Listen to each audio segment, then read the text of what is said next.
Bonjour, chers auditeurs, et bienvenue à cette émission qui porte sur l'espoir.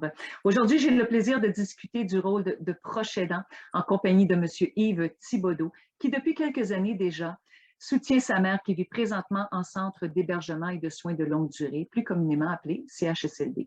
L'émission de cette semaine est consacrée aux victoires que peuvent engendrer la détermination et le vouloir des proches aidants, dont le but ultime est de protéger et de sauvegarder la dignité de leurs proches. Bonjour, M. Thibodeau. Merci d'avoir accepté notre invitation. Comment allez-vous depuis notre dernière entrevue? Bonjour, ça va extrêmement bien. On a eu des excellentes nouvelles concernant le dossier de ma mère, Mme Milo. Donc, c'est une victoire pour elle ainsi que pour nous, la famille. Donc, ça va super bien. J'imagine. Monsieur Thibodeau, afin de bien contextualiser votre situation, votre mère âgée de 89 ans était forcée jusqu'à tout récemment de faire ses besoins dans une couche. Votre acharnement a tellement porté ses fruits que la direction du CHSLD a abdiqué face à votre détermination qui n'avait que pour seul but de sauvegarder la dignité de votre maman. Parlez-moi de votre cheminement, M. Thibodeau, et des moyens que vous avez utilisés pour en arriver à cette belle victoire. Oui, exactement. Disons, concernant le dossier de ma mère, c'est qu'eux avaient finalement décidé la direction, l'équipe multidisciplinaire, de lui enlever ses droits, de lui enlever ses droits, disant qu'elle n'était plus comme apte à comprendre ou quoi que ce soit concernant l'emmener sur une chaise bassine. Puis, il avait décidé que ça en était fini à partir du 6 avril. Donc, moi, j'ai jamais abandonné. J'ai jamais abandonné. Et puis, c'était surtout aussi pour ma mère parce qu'elle ne voulait pas qu'on lui enlève les droits de sa chaise d'aisance. Fait que, disons que j'ai entrepris plusieurs démarches auprès de plusieurs organismes. Et puis, ça a donné des résultats très, très, très positifs. Puis, avec l'aide aussi de l'avocat de la famille. Puis, OK? oui, exactement. Vous aviez un avocat, donc. Est-ce qu'il y Oui, a eu une mise en demeure? oui, Quel a été le rôle de l'avocat dans cette situation, dans ce oui. cas? Oui, il y a eu exactement une mise en demeure d'envoyer à la gestionnaire ainsi que son équipe multidisciplinaire concernant le dossier de ma mère, puis de lui remettre instantanément les droits de sa chaise d'aisance. Et, Oui. oui, et puis ils n'en ont pas tenu compte la journée où ils ont reçu, où ce que la gestionnaire a reçu une mise en demeure. Puis, ils s'en ont comme un petit peu foutu, là, carrément, là, tu sais. OK? Oui, oui.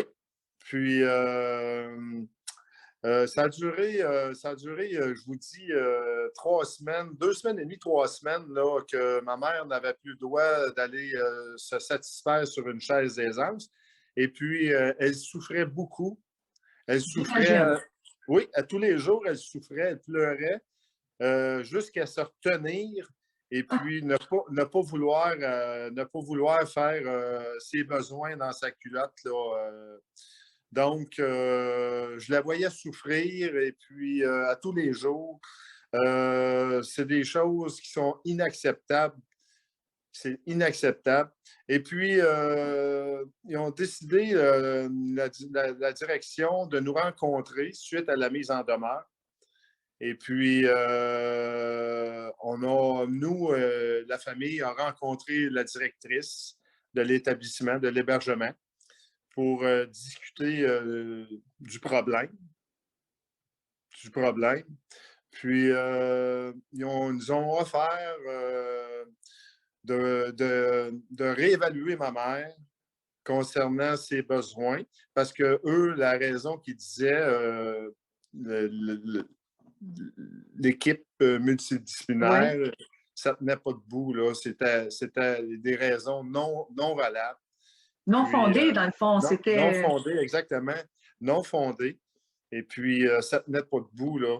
Fait que finalement, avec la directrice de l'établissement, puis ils ont décidé de réévaluer ma mère avec une autre équipe qui venait d'un autre CHSLD, OK. mais qui appartient au CIUS, là. Qui appartient au CIUS, mais une autre équipe, là, physio, ergo, sont venus évaluer ma mère un après-midi.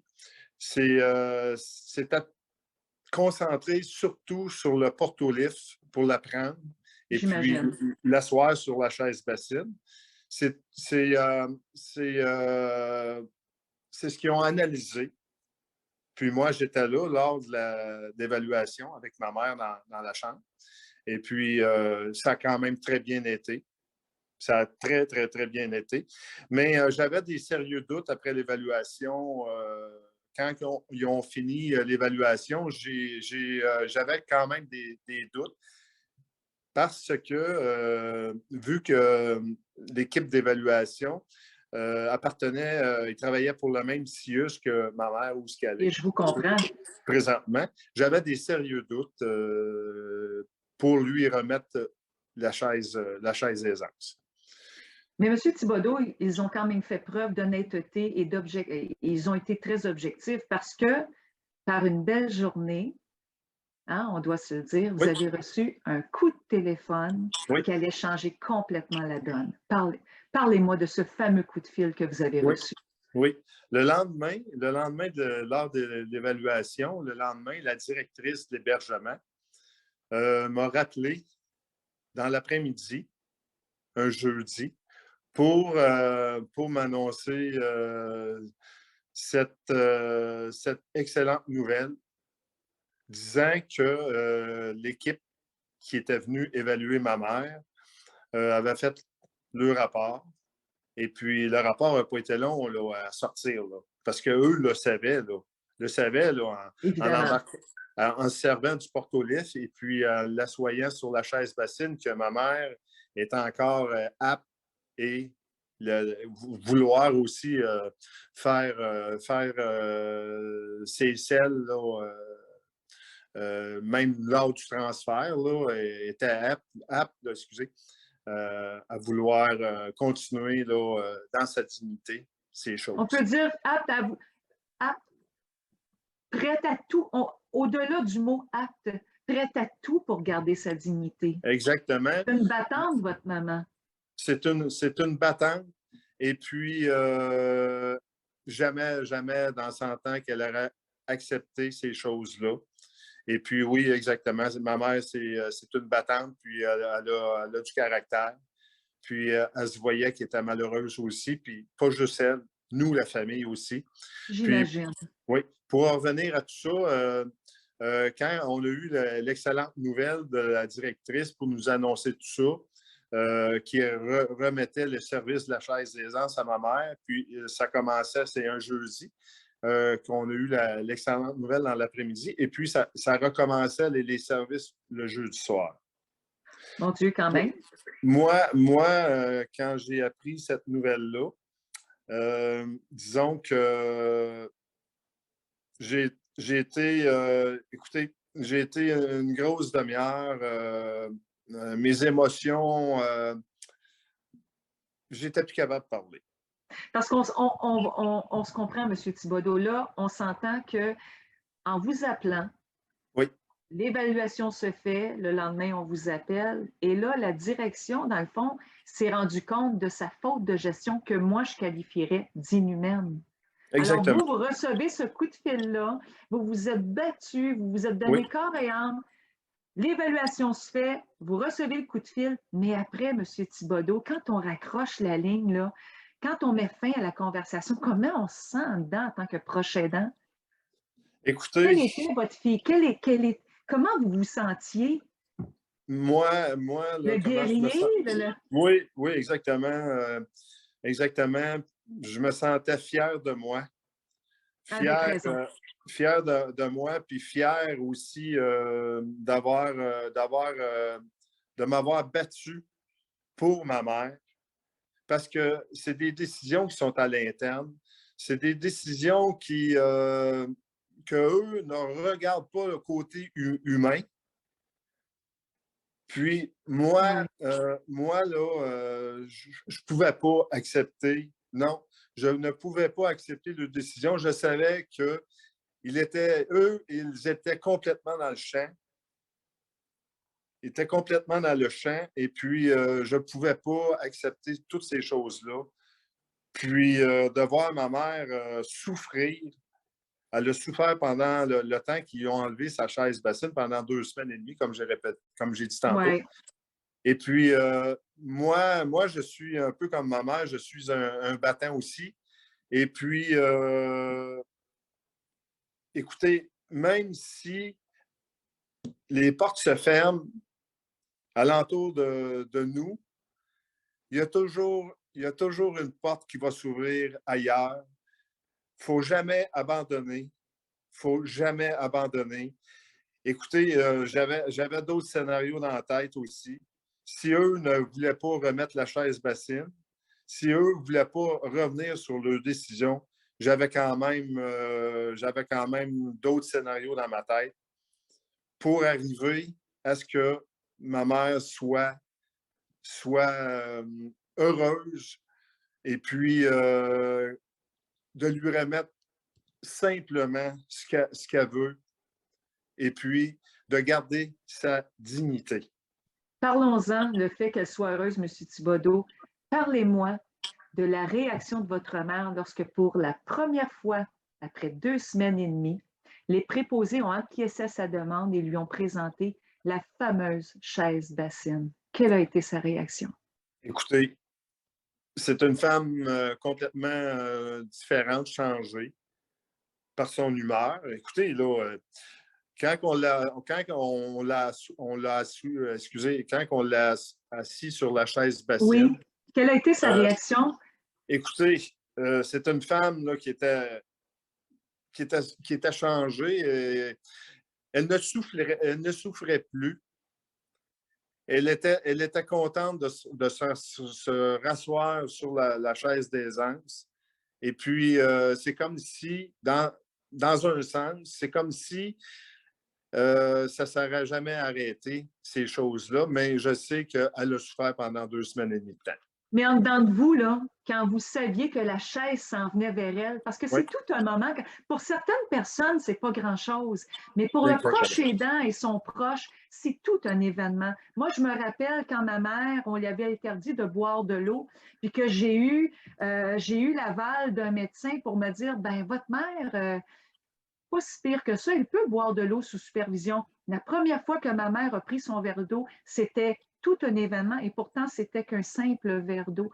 Alors, j'imagine, vous, en tant que proche aidant, quand vous avez vu la chaise s'en venir vers votre maman, my God, ça devait tellement être grand en dedans. Votre joie devait être immense. Exactement. C'est des petites choses que, comme vous dites, c'est des petites choses qui, pour nous, c'est des C'est petites choses, grandiose. mais pour eux, c'est vraiment grandiose.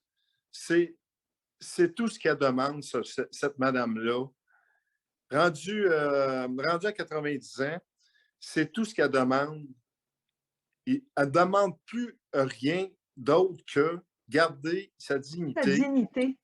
Puis, écoutez, là, c'est inacceptable de dire à ta mère, mais euh, même si tu as envie, essaye de faire ton pipi ou ton caca dans. Non, Non. on ne peut pas décider pour eux. On ne peut pas.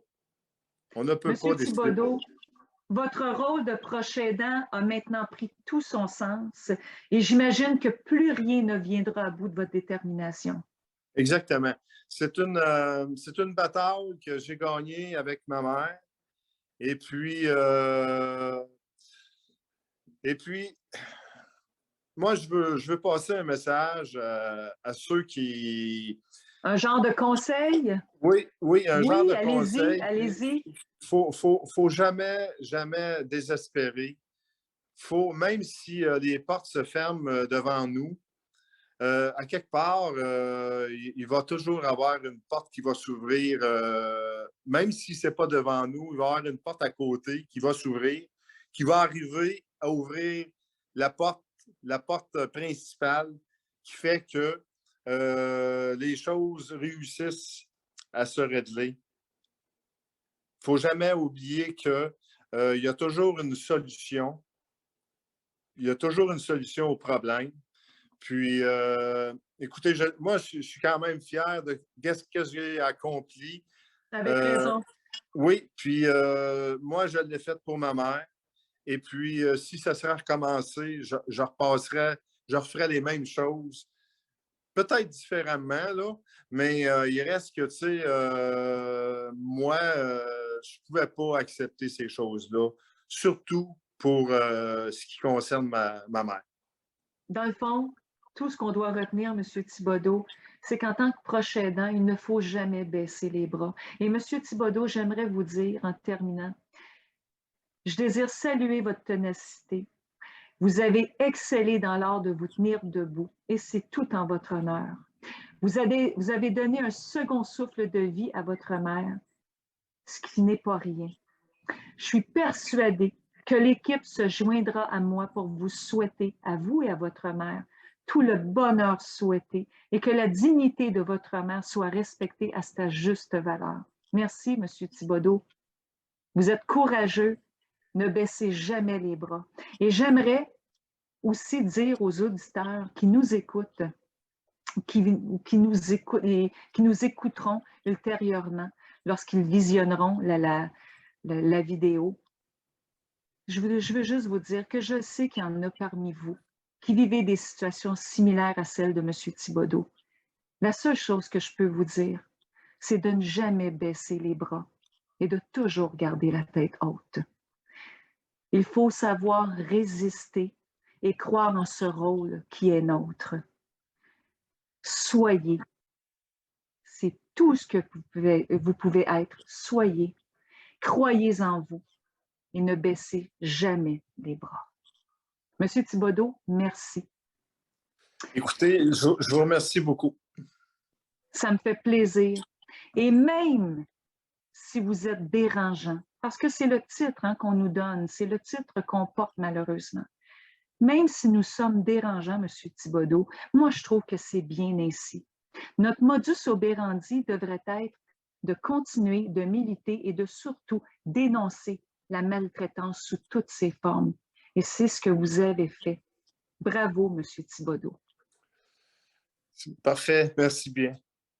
Sur ces mots, chers auditeurs, je vous donne rendez-vous la semaine prochaine. Et d'ici là, et comme je le dis toujours, portez-vous bien, mais surtout, prenez bien soin de vous. Exactement. Merci. Merci.